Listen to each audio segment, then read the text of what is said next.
Good morning, afternoon, and evening, Gospel Seekers, whenever this comes across your timeline.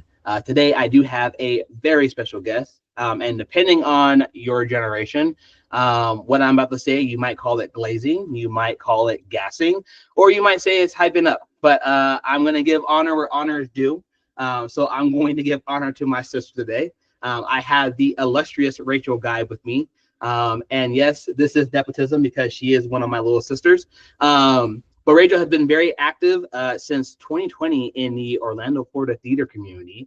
And before that, she was also active in our hometown of Rio, Nevada, and that theater community. She has been in way too many shows for me to count or keep track of. But if you asked our sister Justice, she has a full list of years, the shows, and the characters she's played. But her most recent accomplishments the last couple of years was playing Mimi in Rent, being Rachel in The Bodyguard, Jesus in Jesus Christ Superstar, and most recently at Universal Studios in Orlando, Florida, she was in their Halloween Horror Nights as the Ghostbuster Lucky from Ghostbusters Frozen Empire. So she does have her own TikTok entitled Rachel Sings on TikTok and YouTube, where she shares some of her performances or her audition tapes. And yes, I'm going to use my platform in the hope she would do more once this is posted, because she needs to do more. She is one of my biggest supporters, so I'm always going to use my platform to talk about her. She's actually the inspiration of quite a few of my biggest characters in the books that I've written. So, but yes, this is Rachel Guy. Say hi to the people, Rachel. Hello. Nice to see everyone, or be here at least. In Bible Promises 15, which you haven't seen yet, but it is going to be posted actually today. So I'm actually ahead of my schedule, which is nice.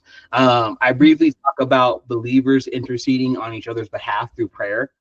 So it was a random segue from the verse I was talking about. So if you know me as we get into this today, I do have a verse for the people. So that's Ephesians 6:18. And it says, pray in the Spirit at all times and on every occasion. Stay alert and be persistent in your prayers for all believers everywhere.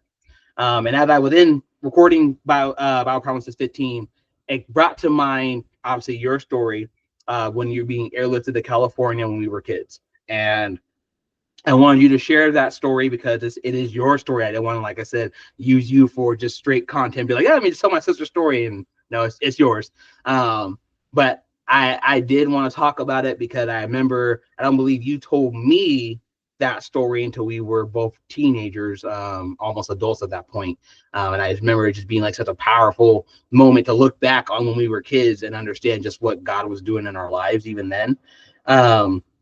But I wanted you basically kind of go over like why you're being airlifted, so why you were sick, what was the purpose of flying you out, etc. And then what you experienced in the spiritual realm while you were flying out there.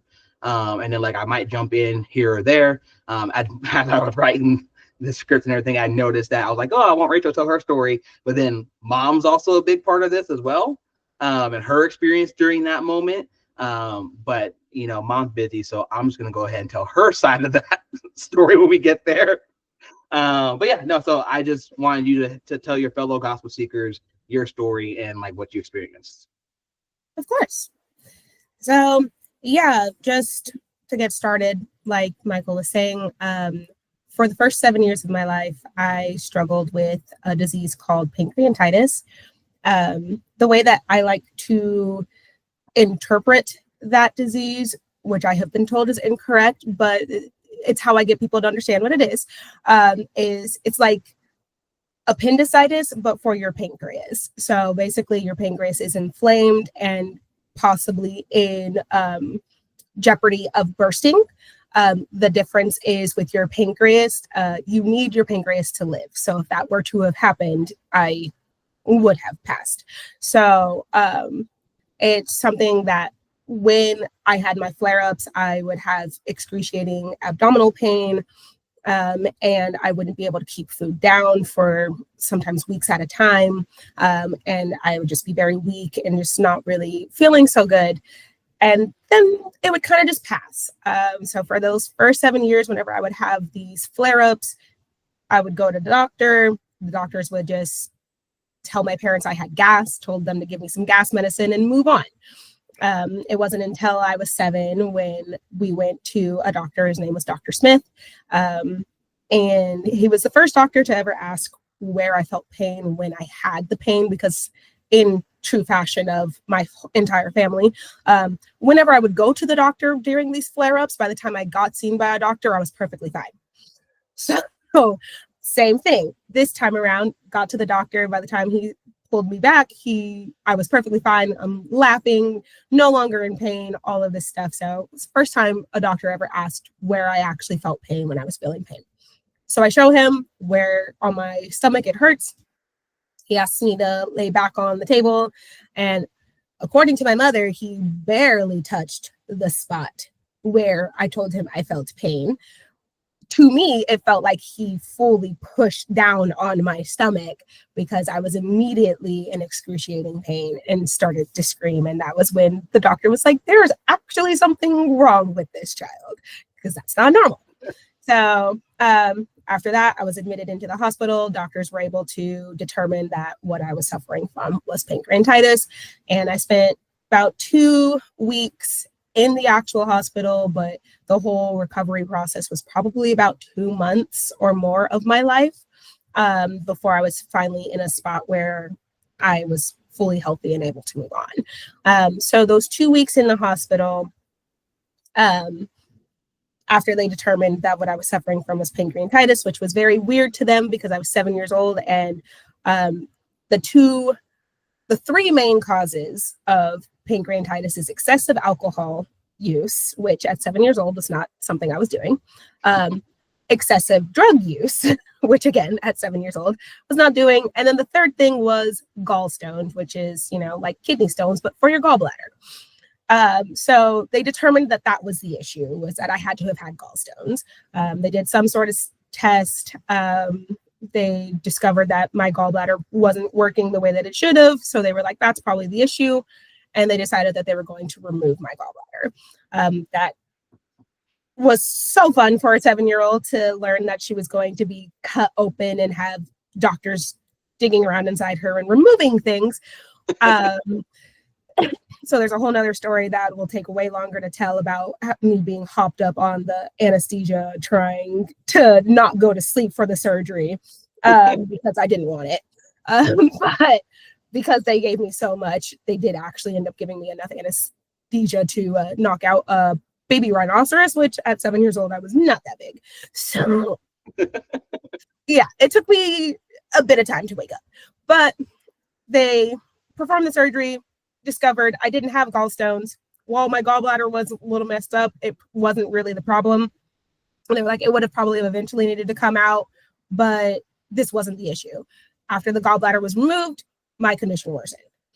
This is where I then had to be airlifted to a special hospital in California, because the hospital that I was at in Nevada did not have the doctors or the equipment to help me in the situation I was in. My mom tells us, because she at the time was working as a CNA, which is a certified nurse's assistant.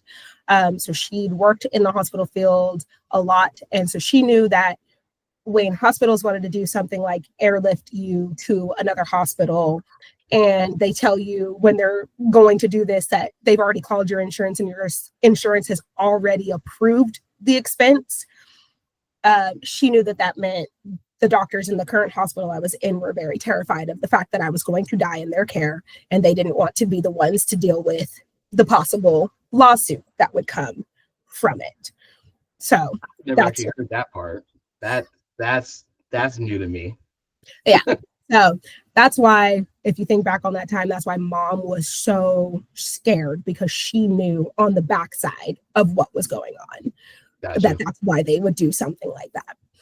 So that night was obviously at 7 years old, very terrifying for me. I, up until this point, had been, my impression of hospitals was a place that people went to die when they were old. All I'd ever seen on TV and movies was people went to the hospital and they never saw their families ever again, and then they died.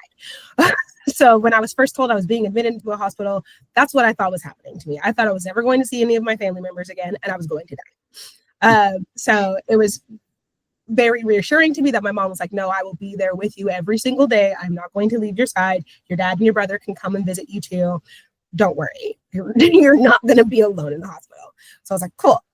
But that night when they were preparing to take me away, my grandmother on my mother's side, she was actually there visiting as well.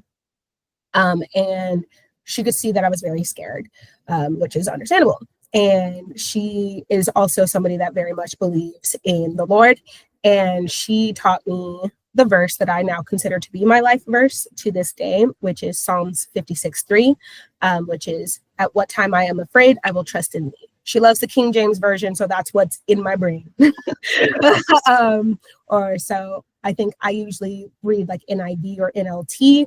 So a lot of other times it's, when I am afraid, I will trust in thee, or trust in you. It's I'll put all three versions for the people when I edit this. Okay. So, but she told me that because I was very scared, and she was like, hold on to that, because you know what, no matter what, God's going to be with you. And I was like, okay. So I did hold on to that. So getting into the story, now I'm understanding as well, because they took us on an ambulance to the airport. And now I've realized how expensive ambulances are. Okay, see, I don't know why. I've always had in my mind that they just airlifted you from the roof of the hospital. I didn't realize they drove you to the airport. But again, we were children. And so I was dealing with my own stuff at that point. And in terms of, my sister was dying. So, but I've always had in my mind that when they wheeled you out of the hospital room, that they took you to the roof, because I'm pretty sure there's a helicopter pad on top of the roof, and they just had a helicopter waiting for you, and they got you in a helicopter and then flew you off. Like, that's what I thought happened. Yeah, nope. They definitely put me in an ambulance, which was weird for me, because I was like, oh, I've never been in an ambulance. And I remember driving by, because we were driving through downtown, because of course that's where St. Mary's Hospital is. Mm-hmm. And I remember seeing this like green sign. It was like a 4-leaf clover, I want to say, and it had like an F in it. And I just remember being like, food. Because, side story, while I was in the hospital, they did not allow me to eat any real food. All I got to eat every single day, breakfast, lunch, and dinner, was chicken broth. So by this point, I was so hungry, because I'd literally just been on a liquid diet for like a week and a half. I saw that the letter F made me think food, and until I moved out of Reno, anytime I saw that sign, I just remembered that so vividly in my brain that that's what I thought. I also cannot stand the Circus building, because that was the only thing I could see outside of my hospital room window, was the sad clown on the side of that building. He's smiling. No, it's not. So anytime I drove by the Circus and I saw that, I'd be like, so, just a couple of things that will be with me for the rest of my life. But so yes, like I said, we get to the airport, they stick us onto this small, I don't think it was a helicopter, I think it was a small plane. It's very small, so there's basically I'm still in my bed as well. So I'm not in a chair. I am strapped into my bed, strapped into the plane wall, and then mom and the pilot of the plane are sitting in the cockpit. That's all that was on this plane. So it was really weird, because I was like, I've never been on a plane that there was literally nothing where I was besides me, and I'm not even sitting in a chair. But yeah, so we get on the plane, and I don't know if I fall asleep or if they maybe sedated me. Either which way, all I know is I lost consciousness. Don't know if it was just natural losing consciousness, or possibly, like I said, because I was a scared child, they might have been like, let's go ahead and help her out. But while I am asleep, and for many years, what I experienced while I was asleep, I felt that I had made up. It took some time for me to realize that no, this was a real thing that I experienced. Because you know, for a child, it's hard to understand what I experience in the spiritual realm. So basically, in this atmosphere that I entered into when I fell asleep, I appear in a white room. At first, there's nobody around. It's just me. I'm also not 7-year-old Rachel. I was a Rachel that was probably in her mid to late 20s. So I was like, well, I just remember my brain being confused by that because I, to that point, had never dreamed of myself as older. I'd always been who I was in that moment. So I was like, that was interesting. But I'm walking in this white room space by myself. And then suddenly I am encircled by just a bunch of people. I can't really see who they are. I can hear that they're saying something, but there's so much going on in what I'm hearing is I can't really make out any words that are being said. I can just tell that they're saying things. As I kind of continue to look at this group of people that are encircling me, I can pick out some faces that I recognize. Like I see mom, I see my then pastor, I see like my grandmother. So there are some faces within this crowd that I was able to pick out. And I'm like, not sure what's going on. But as I'm kind of standing there, I'm realizing I'm like, okay, but I don't have to be afraid. And then all of a sudden I start to hear this maniacal laughter. And I'm looking around, I'm trying to find where this is coming from because the circle of people, that's not happening. They're quietly saying something that I can't really make out, but this maniacal laughter is coming from somewhere else.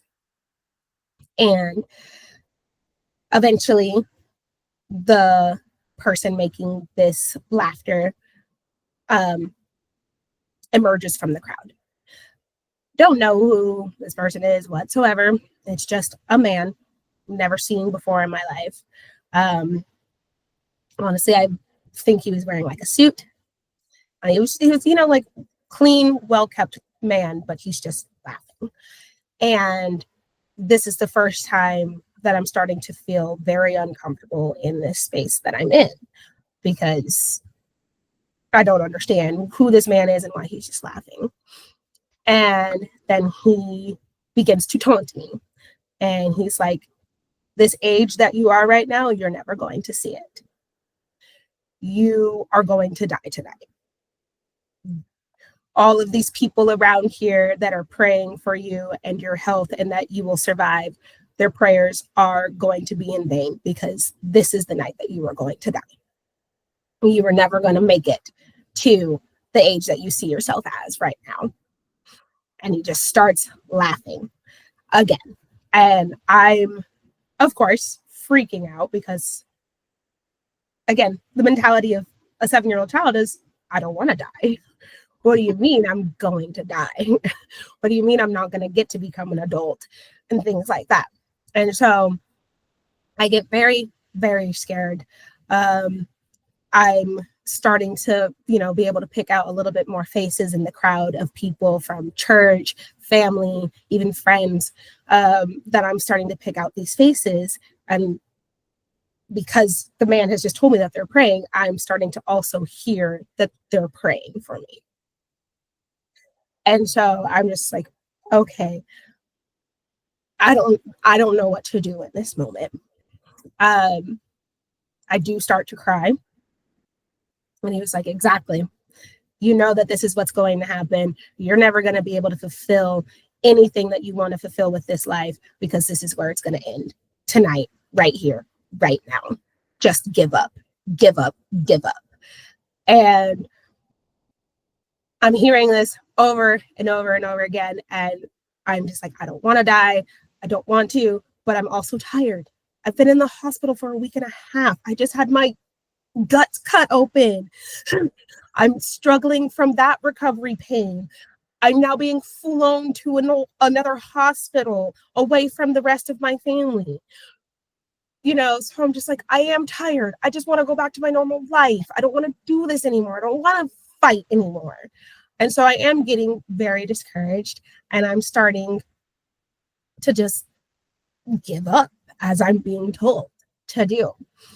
And then another voice breaks through. And that voice is like, don't give up. If you don't want to die, then don't give up. Continue to fight. You are not alone. Listen to all of these people who are praying for you. Don't give up. If this is not what you want, don't give up. And I remember looking into the crowd, and it's kind of like lit up now as this voice is telling me, if this is not what you want, don't give up. Don't give up. Continue to fight. Hold on to these prayers of the people around you. And I can see Grandma. And it reminds me of the verse that she gave me right before I left the hospital to get on that plane. What time I am afraid, I will trust in thee. And I just start repeating that over and over and over again. The man that's telling me to give up, he starts to get mad. He's like, stop. No, that's not going to work. You can't do this. No, give up. Give up. This isn't going to work. You can't do it. You're not going to make it. You're not going to get to that age. You're going to die tonight. Stop. And I just keep, what time I am afraid, I will trust in thee. What time I am afraid, I will trust in thee. As he's upset that I'm trying to fight back, as I'm hearing the prayers, as I'm seeing or listening to the other voice telling me not to give up. And as I keep doing this, he eventually has like in comic books or superhero movies, that like weird little, he gets defeated basically. And he just like disappears with a scream of anguish. And he leaves. Once he's gone for a little bit longer, the circle of people praying is still there, but then they also evaporate.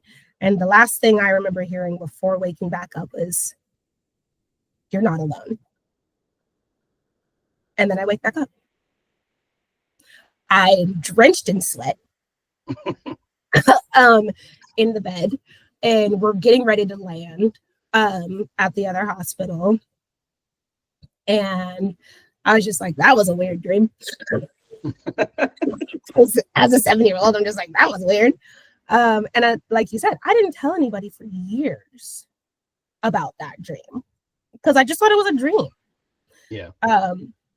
It took some time before I realized that I was like, that wasn't a dream. It was a glimpse into what was going on in the spiritual realm in regards to my life.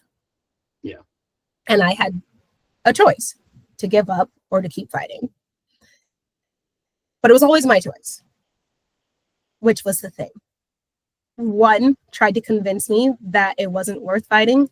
The other was trying to convince me that it was. And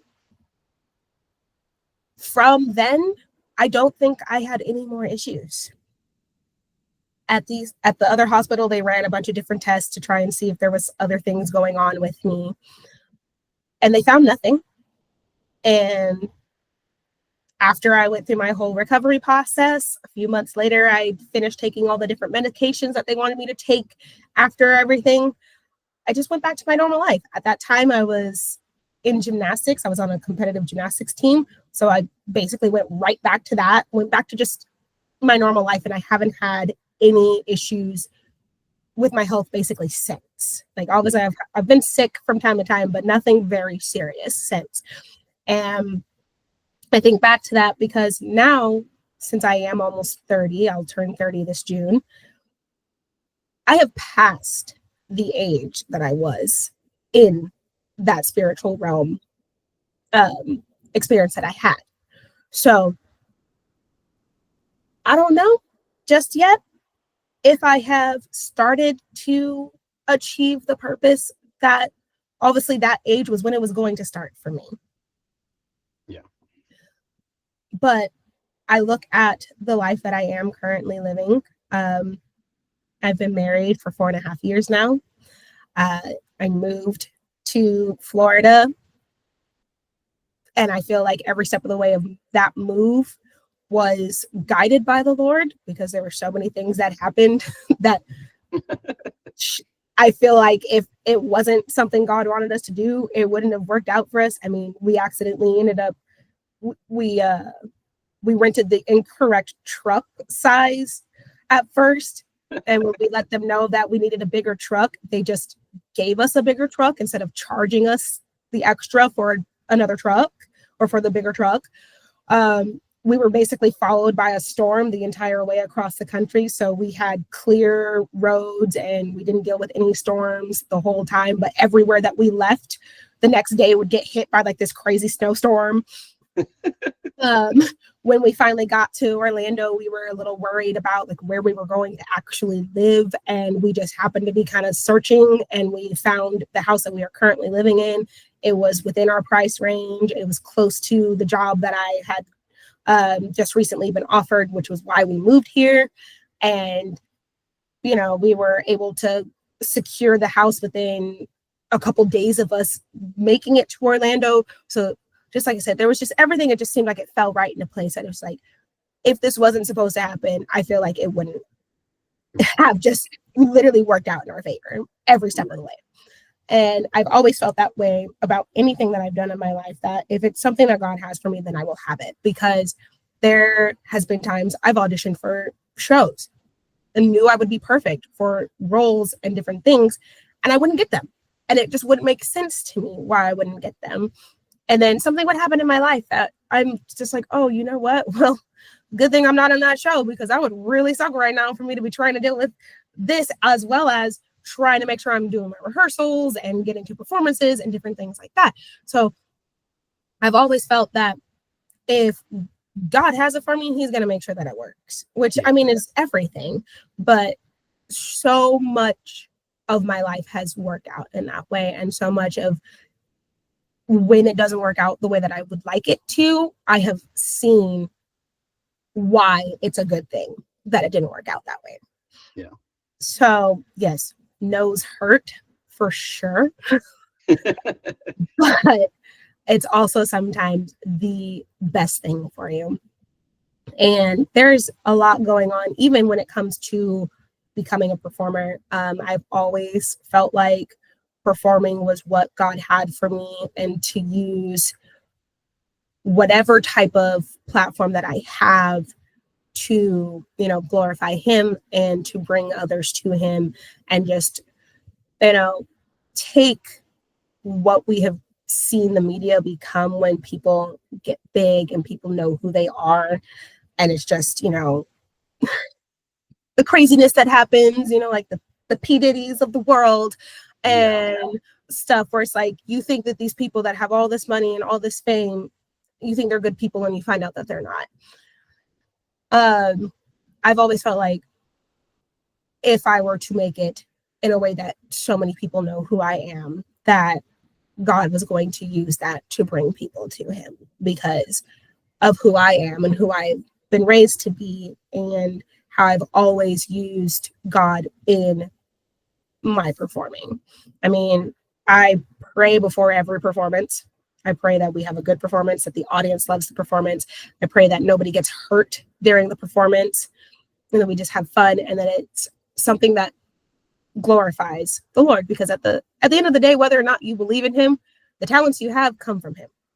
Right. And when you're using them, he's glorified. So I've always done that. I've had people that I have encouraged to go back to the church because they've learned of the type of person that I am, and they've told me about some church hurt that they've had. And then I will, suggest some churches to them that I know aren't going to treat them that way, and they're going to love them the way that the Lord says to love them. And then they get back into going to church, and I see that, and I'm so happy, because I'm like, I had a little bit of a part in that, and helping somebody come back to the Lord. I've had friends from high school tell me that I was such a big inspiration for them when it came to their faith, that's why they are in it and have held on to it as much as they've had, because they had me as an example, as somebody who was always very strong in it, even in high school. So I've always wanted to use it in that way. I've always given glory to God when I've been a performer. It's not one of those like acceptance speeches where it's like, oh yeah, I want to thank God. And it's like, you ain't never said nothing about God before in your life. Okay. All of your music that you're getting awarded for right now is like everything the furthest away from God possible, but now you want to thank God. Okay. So it's like, that's, yes, have I done some shows that, some people that believe in the faith might not consider to be the most godly? Of course. But it's not always the performance. Sometimes it's the people that you are engaging with during it, or the lessons that I'm learning. Because I've done a show where I was definitely like, this is, as the God-fearing Christian woman I am, this is not a show I should be in. And then I was like, and then I was cast, and I was a little very confused. I'm praying over and over again. I'm like, you sure you want me to do this? You sure you want me to do this? I'm like, you're gonna tell me no, and I keep getting a resounding yes, and I'm like, yay. Well, I'll do it. I don't know what the lesson I'm supposed to learn from this is. And sometimes I figure out what the lesson is during that production. And sometimes it's been years later and I'm like, makes sense. So I've always done my best to trust in God, especially since that time in my life because of that. I've always felt like it's weird to be like, wow, I had this one instance, and that's what I hold on to as to why I believe in God and why I trust him with my life and things like that. But then I think back to it and I'm like, well, if the Israelites would have behaved that way, they would have avoided a lot. Because they had several instances of God's power and why they should trust him, and they still were like, we need more. So I feel like if that's the one instance I get, then cool. It's not. I've had other instances, but that's the one that when my faith does sometimes feel like it's dwindling, I hold on to, because at the end of the day, I know for a fact, had it not been for the grace of God, I would not still be alive. Yeah. And no, and that's one thing I want to talk about. So like in your story, I don't remember when it was one of those nights where you and I were just up late talking about whatever. And you mentioned it, and I don't remember how we even got on that conversation. But I do, and to this point, like I'm gonna bring a mom side of this now too, because to this point, don't remember how we talked to mom and how mom told us what she experienced in that flight over to California for that doctor. But just to kind of recap for people watching it, like for mom on her end, while you're knocked out dealing with the spiritual realm and hearing people pray for you and all that other stuff, mom said while she's in this, and again I still imagine a helicopter, but now a plane. So when mom says she's like sitting in the plane, and she's obviously worried, and she's already like occasionally praying like, Lord, please let my daughter be okay and all that stuff. But she tells us at one point that she just felt in like during that flight an overwhelming sense that something was going on, a battle was going on for you, and she needed to like pray. Like she really needed to just go in, intercede on your behalf, and just really start praying, right? She talks about the dread that she was feeling, and she heard the Holy Spirit clearly tell her, you need to start praying right now, like more than what she was already doing, right? And obviously you talk about the fact that you are hearing mom praying for you, you're hearing Grammy. We had so many people that were praying for you in that time. One thing I do love about our church that we went to as kids growing up, because obviously you're not the only kid that went through something traumatic from that, from just being a part of that church. I think back on it now as we're talking about, like, the fact that, you had so many kids were so close to being taken out, with what that church was doing at that time. It makes you think of what was one or two things. What was the enemy trying to prevent? or what was the Lord trying to teach the adults and the children of that church, right? Um, and so, or it could have been both, right? You know, the Lord using the enemy's attempts to take us out and then saying, nope, this is what we're going to do, right? And just, you know, just thinking back on that, on the fact that, you know, when you're talking about you have a use Bible verse, a cloud of witnesses all praying for you, right? And, you know, it was one of those things where, like, a lot of times in the church, we say, oh, I'm going to pray for you, or I'll pray for them. But then how many people actually do? And so you have an experience where you were seeing faces you recognized, maybe couldn't put a name to or whatever, but our church was praying for you. It wasn't just our family that was praying for you. Our church family was actually going in and interceding on your behalf, knowing that Pastor Webb, you know, was interceding on your behalf as the pastor of our church, right? You know, it's just, you know, we don't always get to experience just how much prayer does in our lives. And that's what I was trying to get in my video on, talking about how you have people in your life for that are there to support you and loving you. And yes, it's very easy when we can always say, oh yeah, we experience, like, oh yeah, I was praying for you, and then we have like a testimony of good things happening, right? But we don't often get to hear experience like you have, where it's like you were there in the middle of it, and the people that were praying for you at the time, and then, like, and then obviously you think about volume and voices, right? You know, if there's just been one less, you know, person from our church or from our family that was praying for you, would you have had enough of the quote unquote prayers, like, you know, to intercede on your behalf? I do believe one prayer is enough. If only one person was praying for you, the Lord would have still been there to intercede on your behalf, to tell you, hey, don't give up. But at the same time, right, like you said, it was your choice. So we have to ask the question, if you had less people praying for you, would you have been able to hold on a little bit longer? Because you would have heard, you know, the enemy's voice louder than the people praying for you, right? You say you're surrounded by people, right? And, you know, and that's an imagery, if you really believe of the idea of being surrounded by people, right? But there's just one voice that you're hearing louder than everybody else, but all the other voices are saying stuff for you, they're praying for you. When you really focus on that aspect of it, you have to ask yourself, well, if one person has said that night they were going to pray for you and then didn't, could their voice have been enough to help you, you know, overcome what you were already hearing? And then if or down to Grammy, if Grammy had decided she wasn't going to share that verse with you, would you have had a verse that you could have repeated over and over again to combat the enemy, right? You know, you telling that part of the story makes you think of I think it's War Room.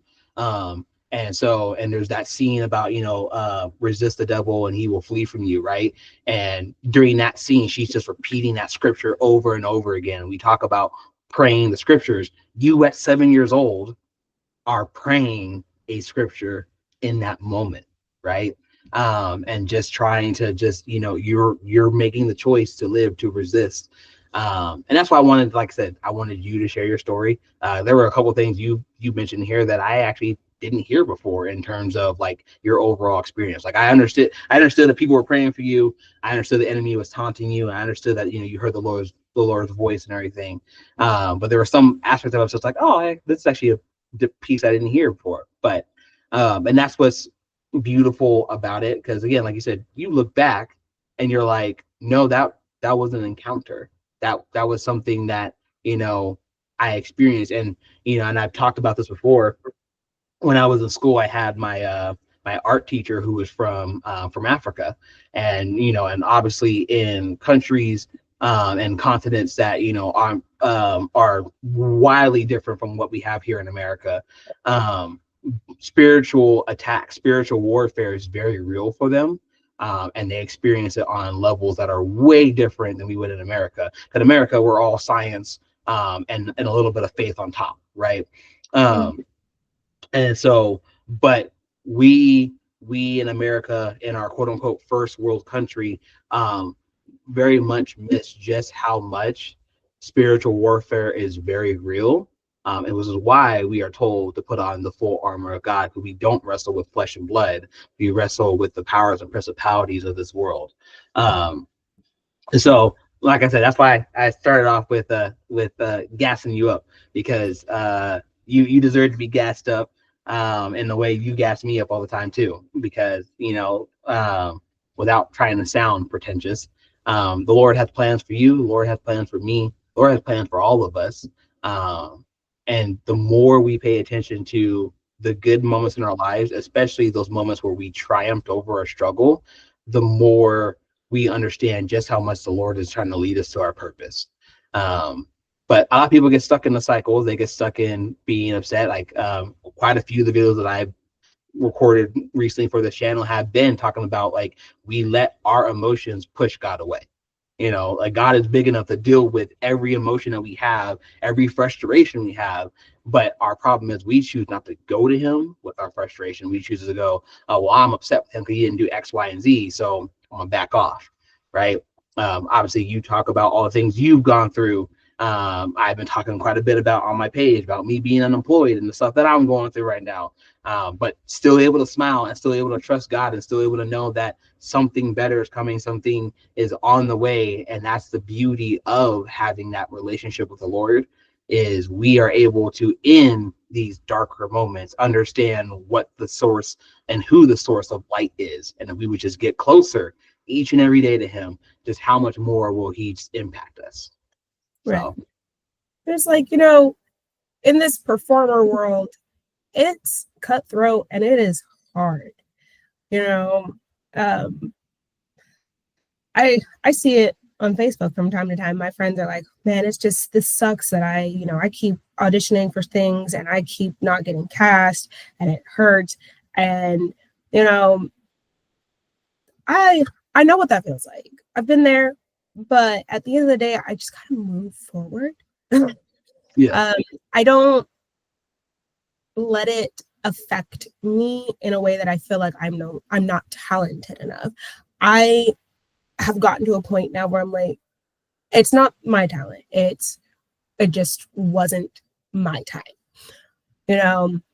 It was meant to pass me by in that moment. And when it's my time, it will come to me. I remember being upset at first when I was cast in Halloween Horror Nights last year, because I've been trying to get cast as a performer with Universal for a couple years, and the audition for that was basically nothing. I said my name and my height. I turned around in a circle. That was the audition video. And then I was supposed to either, if I had been in Halloween Horror Nights before, I was supposed to say like what role I had done. If I hadn't been in Halloween Horror Nights before, then I was to tell them what my favorite scary movie was. Okay.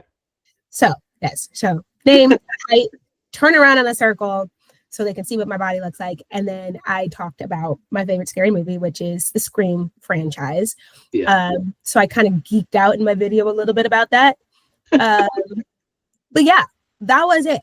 And I got cast after other roles where I've had to actually work. I've had to show my singing talent. I've had to show my dancing abilities and not been cast. And then a video where I talked about Scream, I got cast. So I was a little upset originally, but I was also like, but this could be my way in finally. Because I had begun to notice that other roles that I'd gone for, people that I met there, I would, then get their social media to stay connected after the audition. And then I would see people that already worked for the company got it. Yeah. And it'd only be like a couple weeks, maybe a month later after that audition, that they're performing the role for the first time. So I started to realize that it's not me. It's the fact that I was external. And after getting Halloween Horror Nights and going through the onboarding process and everything, I understood it. Because if their turnaround was like a couple weeks, they're going to want people that already work for them because they don't have to wait. So I started to use that as my reasoning behind why to not be too upset. I was like, it's not me or something else. Or the last time that I auditioned for one of them and I didn't get it, I did tell them that I was literally 2 days after said audition having my tonsils removed. So that could have played a little bit of a part of why I was not cast, knowing that I wouldn't be able to sing for at least a month and a half after that procedure. So, Right. it's like, there are things that I'm learning to not allow it to bother me, and that it's not necessarily me. There are so many things that go into it that I have no control over and that I know nothing about. So, but like I said, as an internal candidate now, I do feel like it'll probably be, hopefully, a little easier and more in my future, especially with the new theme park opening up. They also are going to have a lot of spots that they need to fill in their original parks. So, Yeah. as you were saying last year, like, I do feel like 2024 was the catalyst for these things that we feel like we are destined for, and that is the plan for our lives. Because 2024 is when I got Halloween Horror Nights. Yeah. So 2025 is when I finally get something that I really want to do. That was the catalyst. Right. So I still believe it. I'm still praying hard on it. I'm impatient, so it's hard for me to wait to hear back. But yeah, so pray on that for me, that I will, be offered roles that I really do want. And that they work out for me. Like, I mean, I've been praying on it every single day for you, that you get a job, because like, I know that you need one and you want to, take care of your family, and the economy sucks. So, I know it's hard, and it does, like, I hate it. So I have definitely been praying daily. Been like, I appreciate that. Thank you. yeah, of course. No, because like, we need each other. I recently, a couple times, like the last 2 weeks, I went to Ty Tribbett's church. Oh, nice. Yeah. Because he's only like 20 minutes from me. So so now that they've reopened, because for like a very long time they were only doing virtual church sessions, because I believe their church was being remodeled. But I finally went, and let me tell you, I love being in a church where nobody knows who I am, and I can just dwell in the presence of the Lord. Because there are a lot of people there. Lots of people. Yeah, it's a mega church. Yeah, and it's not even like that big of a building either, but there were still, like, it's pretty full. It's not like packed, but it was pretty full both weeks that I went. And I just loved it, because it has been a while since I've been like in that atmosphere. Because for a while I've just kind of been watching videos at home, because I just hadn't really been feeling led to go to an actual building. So, but some things were going on the last couple weekends that, my husband, he was at work. So I was like, what am I going to do with my day? You know what I could do? That sounds awful. Yeah, let me go to church. So I went, and I did very much enjoy it. And it was like so surreal for me, because the only other time I've seen Ty Tribbett in person was during the reunion tour. Mm-hmm. But I was like super far away, and I was like squinting. Or I was looking at the screens. But the first time I went to the church, I'm just sitting there, I'm enjoying praise and worship, and I open my eyes, I look to my left, and there's Ty Tribbett. And I'm like, and he's like greeting people, giving them hugs, talking to them as he's walking down the aisle to get to the pulpit. And I'm just like, he just acting like a regular person. Yeah, like he just right there for free. Okay. So like it was a little surreal for me, that I was like, this is like a man that I've been listening to his music since I was a child. Yeah. And he's like right there. And then like not yesterday, but the last Sunday, one of the members from commission was there. Nice. Yeah, and I was just like, I didn't recognize him, because I basically only know Fred Hammond, but but I think his name was like Richard. But like I remember seeing him and being like, he looks so familiar. I was like, he has to be somebody. And then during like prayer, I think he kind of somebody gave him the mic, and so he started singing for a little bit. And I was like, he's definitely somebody. And then Ty was like, this is my brother in Christ, so and so from the group Commission. If you know Fred Hammond, then you better know Commission, and you better know him. And I was like, I know Commission, but look, it's just as almost bad. I remember when we went to the reunion tour, and I saw Isaac Curry as a backup singer. I'm like, I mean, that's fine. Like, if that's something he felt like he needs to be led to do. But I'm looking at Gene, and she's like, who's that? I'm like, that's Isaac Curry. Like, he has his own, like, very well successful gospel career. So it's just kind of surprising to see him be backup. I mean, granted, he's being backup for Ty Tribbett and Kirk Franklin and, Israel.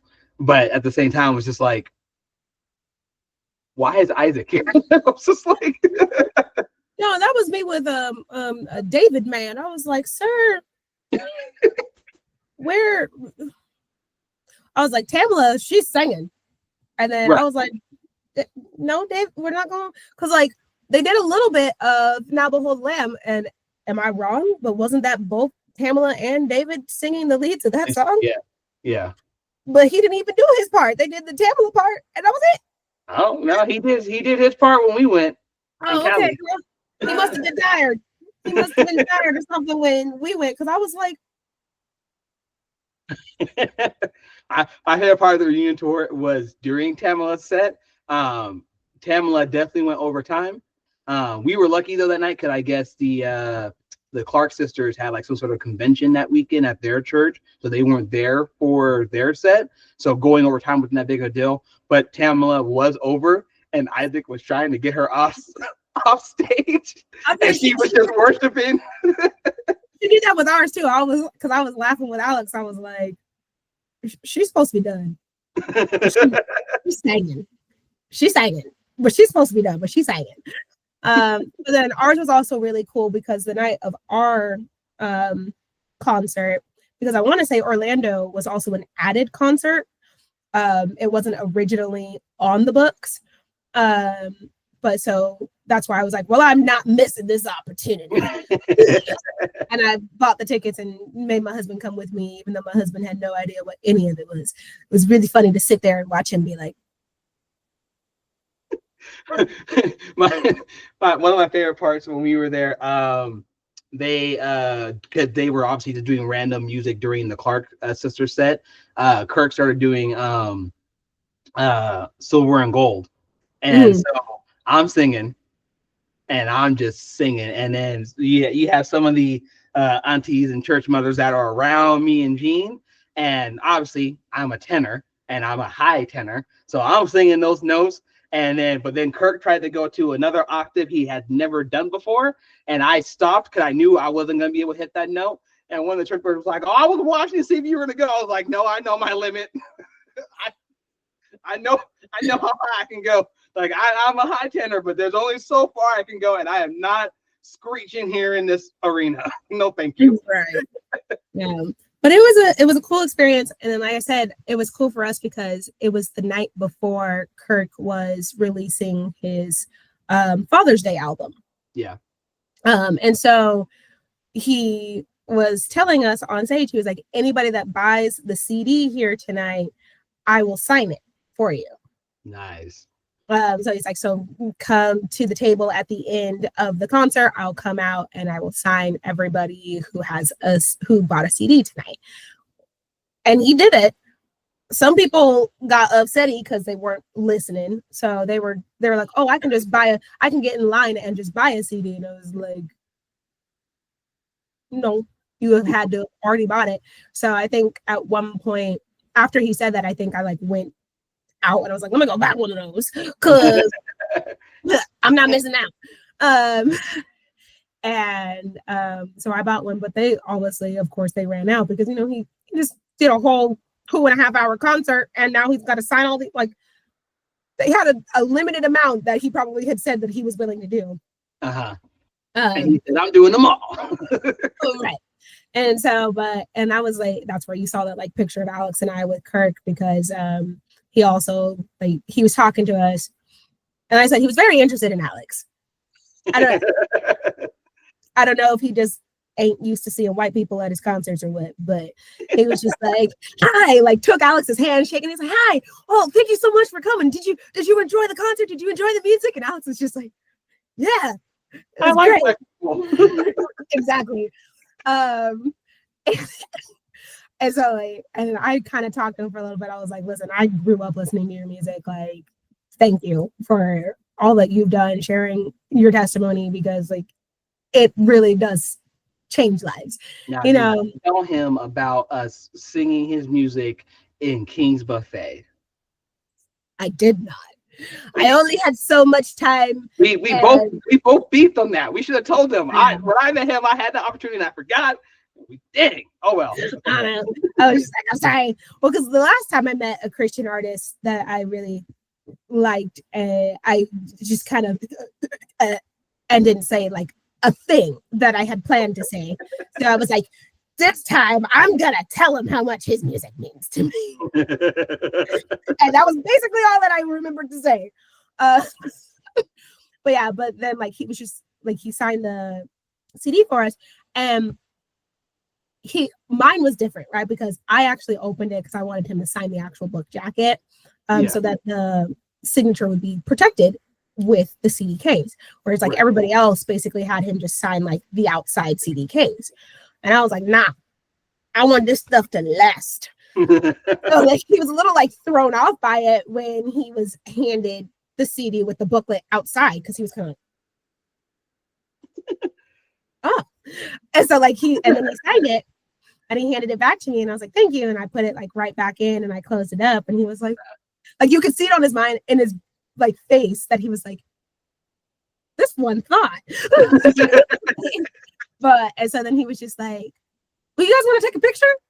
And I was like, will you take a picture with other people?